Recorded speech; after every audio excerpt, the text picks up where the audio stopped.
இன்னைக்கு நம்ம குரோகோஸ் பாஸ்கெட் பால் தேர்ட் எபிசோட தான் பார்க்க போறோம். எபிசோட ஓப்பனிங்ல நம்ம ஹீரோஸ் எல்லாரும் பிராக்டிஸ் மேட்ச் ஆடுறதுக்காக அந்த கைஜோங்கிற ஸ்கூலுக்கு போயிருக்காங்களா. அந்த இடமே பயங்கர பெருசா இருக்குது. தோடா இந்த ஸ்கூல் அதிகமா அத்லெட்டுக்கு பிரையாரிட்டைஸ் பண்ணுவாங்க போலயே அப்படின்னு அங்க இருக்கிற இன்ஃப்ராஸ்ட்ரக்சர் மூலமாவே லைக் கெஸ் பண்றானுங்களா. பிளஸ் நம்ம ககாமி இருக்கிறான்ல, அவன் கண்ணெல்லாம் ஒரு மாதிரி சிகப்பா இருக்கேன், என்ன ஆச்சுன்னு கேட்கும் போது நைட்டு ஃபுல்லா வெயிட் பண்ணிட்டே ரியோட்டா வந்து உன முதின்னு மதிக்கிறேன் அப்படின்னு எக்ஸைட்மெண்ட்லயே தூங்காம இருந்திருப்பான். என்னடா சின்ன பசங்க எல்லாம் டூருக்கு போறேன்னா எக்ஸைட்மெண்ட்ல தூங்காம இருப்பானுங்க, அந்த மாதிரி சொல்றேன்னு குரோக்கோ கலாய்ச்சிட்டு இருக்கேன். அப்ப ரியோட்டா வேகமா ஓடி வந்துட்டு, சாரிப்பா கேம்பஸ் ரொம்ப பெருசு, அதனால தான் உங்களை கூட்டிட்டு போறதுக்காக நானே வந்தேன். ரொம்ப முக்கியமா குரோக்கோ, நீ என்னோட ரெக்வஸ்ட டர்ன் டவுன் பண்ணதுல இருந்து நான் நைட்டு ஃபுல்லா அழுதுகிட்டே இருந்தேன் தெரியுமா. எந்த பொண்ணுங்களுமே என்ன ரிஜெக்ட் பண்ணதடா, ஆனா நீ ரிஜெக்ட் பண்ண பாத்தியா அப்படின்னு ஒரு மாதிரி பேசிட்டு இருக்கேன். டேய் நீ யாருன்னு எனக்கு தெரியும், நான் யாருன்னு உனக்கு தெரியும்னு குரோக்கோ சொல்லும் போது, சரி விடு. ஆக்சுவலி குரோக்கோ, நீ இந்த கேம்ல இவ்வளவு இன்ட்ரெஸ்ட் காட்ட மாட்டேன், பட் இவ்வளவு இன்ட்ரெஸ்ட் காட்ட வைக்கிற அளவுக்கு இந்த ககாமி பையன் ஏதோ பண்ணிருக்கானா, அது என்னங்கறத நானும் பார்த்தாகணும்ல. இந்த ஜெனரேஷன்ஸ் ஆஃப் மிராக்கிள் அப்படின்னு நான் கூப்பிடுறதுல எனக்கு ஆர்வம் இல்ல, ஆனா யாராவது என்ன சேலஞ்ச் பண்ணாங்கன்னா கண்டிப்பா அவங்கள நான் கிரஷ் பண்ணுவேன் அப்படின்னு ஒரு மாதிரி அவனோட பர்சனாலிட்டியே மாறுது. அதுக்கப்புறம் ஜிம்முக்கும் போறாங்களா, பார்த்தா அங்க 2 கோர்ட் இருக்குது. சோ ஒரு சைட்ல தான் விளையாட போறாங்க, இங்க மேட்ச் நடக்க போகுது. பட் இன்னொரு பக்கம் பார்த்தா பசங்க எல்லாரும் பிராக்டிஸ் பண்ணிட்டு இருக்காங்க. கைஜோ ஸ்கூலோட கோச்சுமே நம்ம ரீகோவை பார்த்துட்டு, உண்மையாலுமே நீ தான் கோச்சா, மேனேஜர் இல்லையா,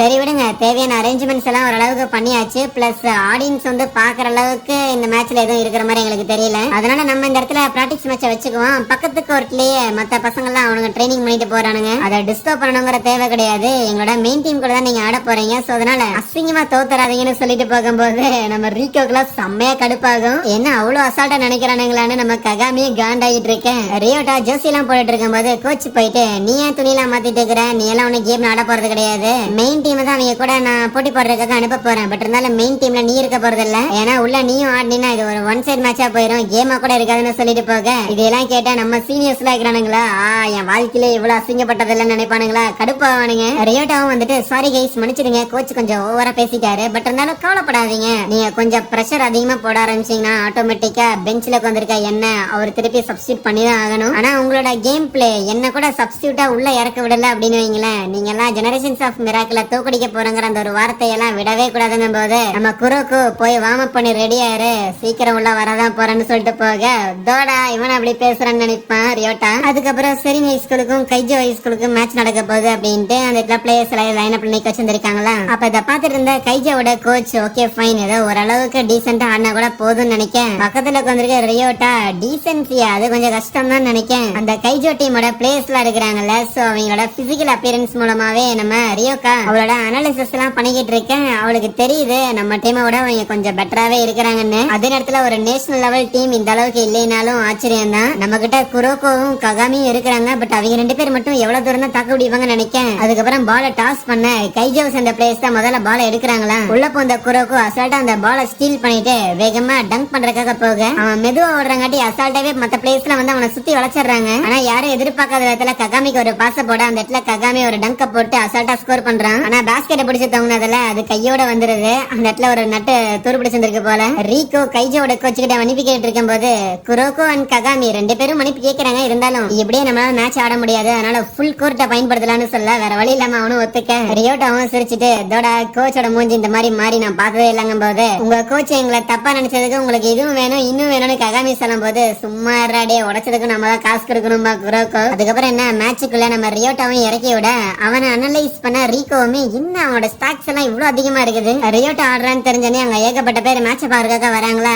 இவனும் எல்லாருக்கும் ஹை காமிச்சுக்கிட்டு இருக்கேன். ரியோட்டாவோட சீனியர் அவன் மூஞ்சில அவனை விட்டுட்டு, என்னடா கேம் ஆடாம கை காமிச்சிட்டு இருக்கிறேன். சரி அதெல்லாம் ஒரு பக்கம் இருக்கட்டும், அந்த நம்பர் 10ங்கிறவன் அந்த பையன் யாருன்னு கேட்க, அவனா அவன் பேரு ககாமி, ஆனா அவனை பத்தி அதுக்கு மேல எதுவும் தெரியாதுமா. ஆனா அதே நேரத்துல நீங்க அவனை கவனிக்க கூடாது, ஆக்சுவலி நீங்க அந்த நம்பர் 11 தான் கவனிக்கணும். அந்த குரோக்கோங்கிறவன் நான் டெய்கோங்கிற அந்த மிடில் ஸ்கூல்ல படிக்கும் போது ஆக்சுவலி அவனும் எங்க டீம்ல இருந்திருந்தான். அவன் எவ்வளவு அழகா உங்ககிட்ட இருந்து பால திருடினால அப்படின்னு அவன் கொஞ்சம் ஹாப்பி ஆகும் போது, பெருகிட தேவையில்லாம எதிரி டீம் நல்லா ஆடுறாங்கன்னு ஹாப்பி ஆகிற மெண்டல். ஆரம்பிக்கும் போது அவங்க நமக்கு நல்ல ஆட்டம் காமிச்சிருக்காங்க, அதே ஆட்டத்தை அவங்களுக்கு திருப்பி காட்ட வேண்டாம்னு சொல்ல, அதுக்கப்புறம் மேட்ச் ஆரம்பிக்குது. கைஜோ ஸ்கூல் சூப்பரா ஆட ஆரம்பிக்கிறாங்க. ஈவன் நம்ம ரியோட்டா இருக்கிறான்ல, அவன் எல்லாம் பயங்கரமான ஒரு டங்க் அடிக்கங்க. நான் அடிச்சதும் அது ஒரு பவர்ஃபுல்லான டங்கா இருக்குதுன்னு ககாமியை ரெகனைஸ் பண்ண, கொடுத்ததை திருப்பி கொடுக்கறதா எங்களோட பழக்கம்னு ரியோட்டா ககாமியை உசுப்பேத்த. அடுத்தது குரோக்கோ அசால்ட்டா பால ஸ்டீல் பண்ணி ககாமிட்ட கொடுத்து மறுபடியும் அங்க ஒரு ஸ்கோர் பண்ண, தொடர்ந்து பிளேயர்ஸ் ஆடிக்கிட்டே இருக்கு. அவங்க என்ன பண்றாங்க, எங்க மூவ் ஆகுறாங்க அப்படின்னு மத்தவங்களால பார்க்கவே முடியல, அவ்வளவு வேகமா இருக்கிறாங்க. ஜெனரேஷன்ஸ் ஆஃப் மிராக்கிள் ஒரு டீம்ல இருக்கிறாங்கன்னா அது இந்த அளவு தான் இருக்குமா அப்படின்னு ரீகோவும் நினைக்க, கேப்டன் யூகா வழி ஃபீல் பண்ண முடியுது. ரியோட்டாவை தாண்டி அவன் டீம்ல இருக்கிற மத்த 4 பேருமே பவர்ஃபுல்லா தான் இருக்கிறாங்க. ஆனா கண்டிப்பா குரோக்கோ அண்ட் ககாமி மட்டும் இல்லன்னு பையன் எப்போ தோத்திருப்போம்னு நினைக்கேன். பால் எடுத்துட்டு போன ககாமி தூரமா இருந்து ஒரு ஷூட் ட்ரை பண்ணுவானா, நான் ரியோட்டா அதை தடுத்துட்டு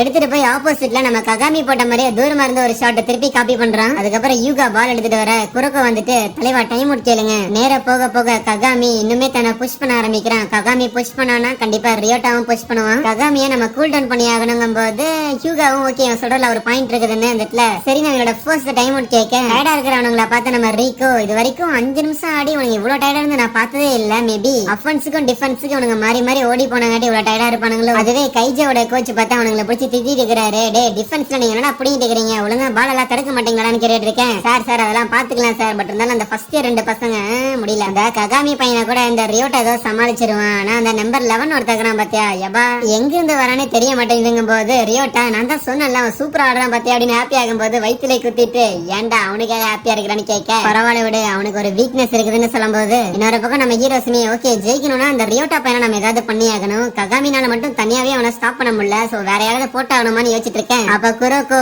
இல்ல அவனை தோக்கடிக்க முடியும், அவனுக்கு ஒரு வீக்னஸ் இருக்குது. வீக்னஸ் இருக்குன்னு ஏற்கனவே முதல்ல சொல்ல மாட்டேயாடா. இல்ல அது வீக்னஸ் நீங்க சொல்லுவீங்கன்னு எனக்கு தெரியல. இன்னும் சொல்ல போனா எனக்குமே ஒரு வீக்னஸ் இருக்குது. நான் ரொம்ப நேரம் மேட்ச்ல ஆட என்னால ஒழுங்கா ஆட முடியுங்கிற நம்பிக்கை இல்லம்மா. ஈவன் ரியோட்டாவுமே அவனோட கேப்டன் கிட்ட இதுதான் சொல்லிக்கிட்டு இருப்பான். நம்ம குரோக்கோ ஆட ஆரம்பிச்சான் அப்படின்னா ஒரு 40 நிமிஷத்துக்கு மேல அவனால மேட்ச் ஆரம்பிக்கும் போது எந்த அளவுக்கு எஃபெக்டிவா ஆடுறானோ அதே எஃபெக்டிவோட ஆட முடியாது. குரோக்கோ கிட்ட இருக்கிறது அப்படிங்கறது அந்த மிஸ் டைரக்ஷன் அப்படிங்கிற அந்த ஒரே ஒரு ஸ்கில் மட்டும் தான். அவன் யாரு கணக்கும் தெரியாம மறைஞ்சிருக்கான் அப்படிங்கறதா சும்மான விஷயம். ஆக்சுவலி பால் அவன் கைக்கு வருதுங்கும் போது நீ அவன்கிட்ட தான் பால் இருக்குங்கிறத பாக்கறக்குள்ளே அவன் வேற யாருக்காவது போட்டுருவான். அவ்வளவுதான் சிம்பிள். தொடர்ந்து மேட்ச்ல அவன் இந்த ட்ரிக்கை பயன்படுத்திக்கிட்டே இருக்க கூடிய சீக்கிரம் அவன் இருக்கிறாங்கிறத நம்மளும் ரெகனைஸ் பண்ண ஆரம்பிச்சிருவோம். அதுதான் அவனோட வீக்னஸ் சொல்ல இங்க குரோக்கோ அதான் சொல்லியிருப்பானா. இதை கேட்ட நம்ம ரீகோ ஏன்டா அதை முதல்ல சொல்லுன்னு அவன் திட்டிட்டு இருக்கேன். அதுக்கப்புறம் உள்ள இறங்குறதுக்கு முன்னாடி எல்லாரையும் டிஃபென்ஸ்ல கொஞ்சம் ஃபோக்கஸ் பண்ண சொல்றதும் கூடவே நம்ம குரோக்கோவை கொஞ்சம் மெதுவாவே ஓடு அப்படின்னு சொல்லி அனுப்புறான். ஆப்போனன்ட்ட பாஸ்கெட் கிட்ட வரக்கூடாதுன்னு டிஃபென்ஸ் அதிகமா ஃபோக்கஸ் பண்ண தூரமா இருந்து இந்த கைஜோட டீம் கேப்டன் அசால்ட்டா ஸ்கோர் பண்றான். வாய்ப்பே கிடைக்கல. அடுத்த தடவையுமே திருப்பியும் அவங்க தான் ஸ்கோர் பண்றாங்க. ஈவன் ஒரு பாயிண்ட்ல நம்ம ககாமி பால் எடுத்துட்டு போகும்போது ஸ்கோர் பண்ண போக உள்ள போந்த ரியோட்டா தடுத்துறானா. ஏன்டா ககாமி தம்பி தேவையில்லாம எங்களை சேலஞ்ச் பண்ணிட்டியோ, ஜெனரேஷன்ஸ் ஆஃப் மிராக்கிள் இந்த லட்சணத்துல நீங்க போய் ஜெயிக்க போறீங்களா? உங்ககிட்ட என்னதான் ஃபார்மேஷன் ஸ்ட்ராட்டஜி எல்லாம் இருந்தாலுமே பாஸ்கெட் பாலை பொறுத்த வரைக்கும் சைஸ் மட்டும் தான். எங்க டீமை பாத்தியா, உங்க டீம்ல இருக்கிற நீ ஒருத்தவனா எங்களுக்கு ஈக்குவலா இருக்கலாம். நான் மத்தவங்க அதனாலதான் உன்னால நிறைய விஷயங்கள் பண்ண முடியும் அப்படிங்கறத நான் ஒத்துக்கிறேன். ஆனா அதுக்காக எல்லாம் உன்னால எங்களை தோக்கடிக்க முடியாது. இதெல்லாம் கேட்டு ககாமி சிரிச்சுட்டு சாரிப்பா எனக்கு சில பழைய விஷயங்கள்லாம் ஞாபகம் வந்துருச்சு. நான் அமெரிக்கால இருக்கும்போது இதே மாதிரி தான் சொல்லுவானுங்க. சேலஞ்சஸ் இல்ல அப்படின்னாலே லைஃபே போர் அடிக்கும்ல. நான் ஒத்துக்கிறேன். இன்னைக்கு உங்க கூட நான் தோத்து போனாலுமே சூனர் ஆர் லேட்டர் உங்களை தோக்கடிக்கிறதுக்காக கண்டிப்பா வருவேன். கூடவே உன்னோட வீக்னஸ் என்ன அப்படிங்கறது எனக்கு தெரியும் ராசா. உங்கள்கிட்ட எந்த அளவுக்கு அத்லெட்டிக் டேலண்ட்ஸ் இருந்தாலும் கூட உன்னால ஒரு விஷயத்த மட்டும் பண்ணவே முடியாது. மேட்ச்ல இன்விசிபிளா இருக்கிறதுங்கிறது, மேட்ச்ல யாருக்கும் தெரியாம ஆடுறதுங்கிறது. இன்னும் சிம்பிளா சொல்ல போனா உன்னோட வீக்னஸ் இந்த ப்ளூ மண்டே தான் அப்படின்னு நம்ம குரோக்கோ பிடிச்சி இழுத்து வைக்க அங்கே இந்த ஒரு எபிசோட முடிக்கிறாங்க. எனிவேஸ் வீடியோ பிடிச்சிருக்கும் போது மறக்காம ஒரு லைக்கும் கூடவே கமெண்ட் ஒன்று தட்டிட்டு போயிருங்க.